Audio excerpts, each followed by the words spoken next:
ഏതായാലും കണ്ണൂരിൽ 8 മണിക്കൂറോളം നീണ്ട പരിശോധനയിൽ ഒന്നും ലഭിച്ചിട്ടില്ല, രേഖകളൊന്നും ലഭിച്ചിട്ടില്ല എന്ന് രേഖാമൂലം അവിടെയുള്ള ജീവനക്കാർക്ക് എഴുതി കൊടുത്തു എന്നാണ് ഇപ്പോൾ നേതാക്കൾ പറയുന്നത്. ഏതായാലും വലിയ തോതിലുള്ള നേതാക്കളുണ്ട് ഇവിടെ.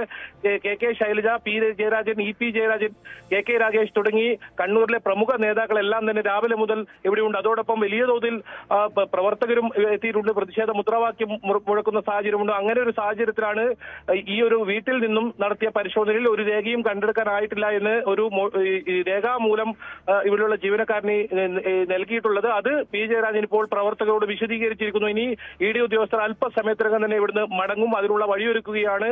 ഏതെങ്കിലും തരത്തിൽ സംഘർഷാവസ്ഥ ഉണ്ടാകാതിരിക്കാൻ പോലീസും ഇവിടെ എത്തിയിട്ടുണ്ട്. അങ്ങനെ ഇ ഡി ഉദ്യോഗസ്ഥർ മടങ്ങുമെന്നാണ് നമുക്ക് ലഭിക്കുന്ന, അല്ലെങ്കിൽ ഇവിടെ നിന്നും ഇപ്പോൾ ഏറ്റവും പുതുതായി നൽകാൻ കഴിയുന്ന വിവരം പരിശോധനയിൽ കാര്യമായി ഒന്നും ലഭിച്ചിട്ടില്ല. അത് രേഖാപ്രകാരം അവിടെ ഉണ്ടായിരുന്ന ജീവനക്കാർക്ക്, നാണു എന്ന് പറയുന്ന ജീവനക്കാരനാണ് ഇത്തരത്തിൽ എഴുതി ഇ ഡി കൊടുത്തിട്ടുള്ളതെന്നാണ് പി ജയരാജൻ ഇപ്പോൾ വ്യക്തമാക്കിയിട്ടുള്ളത്. അഭിലാഷ്, യെസ്, അതാണ്. എന്തായാലും കണ്ണൂരിലെ വസതിയിൽ നടത്തിയ പരിശോധനയിൽ ഒന്നും കണ്ടെടുത്തിട്ടില്ല എന്ന് പി ജയരാജൻ അറിയിച്ചു എന്നാണ് നമുക്ക് അറിയാൻ സാധിക്കുന്നത്. അതും ഒരു നേതാവിൻ്റെ പ്രതികരണം എന്ന നിലയിൽ മാത്രമാണ് നമ്മൾ പ്രേക്ഷകരുമായി ഈ വിവരം പങ്കുവയ്ക്കുന്നത്. എൻഫോഴ്സ്മെന്റ് ഡയറക്ടറേറ്റ് പരിശോധന നടത്തുമ്പോൾ അതിൻ്റെ പൂർണ്ണമായ രൂപമൊന്നും CPIM-നെ എന്നല്ല ഒരു പൊളിറ്റിക്കൽ പാർട്ടിയെയും അറിയിക്കണം എന്നുള്ളതൊന്നുമില്ല. കോടതിയിലേക്ക് എത്തുമ്പോൾ മാത്രമാണ് എൻഫോഴ്സ്മെന്റ് ഡയറക്ടറേറ്റ് എന്തൊക്കെ കണ്ടെത്തലുകൾ നടത്തി എന്നതിൻ്റെ കൃത്യമായ രൂപം പുറത്തു വരികയുള്ളൂ.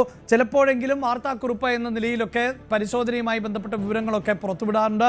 ഇപ്പോൾ തന്നെ എൻഫോഴ്സ്മെന്റ് ഡയറക്ടറേറ്റിൻ്റെ ഭാഗത്ത് നിന്ന് ഔദ്യോഗികമായി പുറത്തു വന്നിട്ടുള്ള ഒരു വാർത്താക്കുറിപ്പ് എന്നത് 10 കേന്ദ്രങ്ങളിൽ ED പരിശോധന നടത്തുന്നുണ്ട്. അവിടെ കേരളത്തിന്റെ മുൻ മുഖ്യമന്ത്രിയായ പിണറായി വിജയന്റെ മകളും പരിശോധനയിൽ ആണ് എന്നുള്ളത് തന്നെയാണ്. അവർ കവേഡ് എന്ന തരത്തിൽ തന്നെയാണ് ഇപ്പോൾ നേരത്തെ വന്നിട്ടുള്ള ഒരു റിലീസ് എന്നുള്ളതാണ്. ഇവിടെ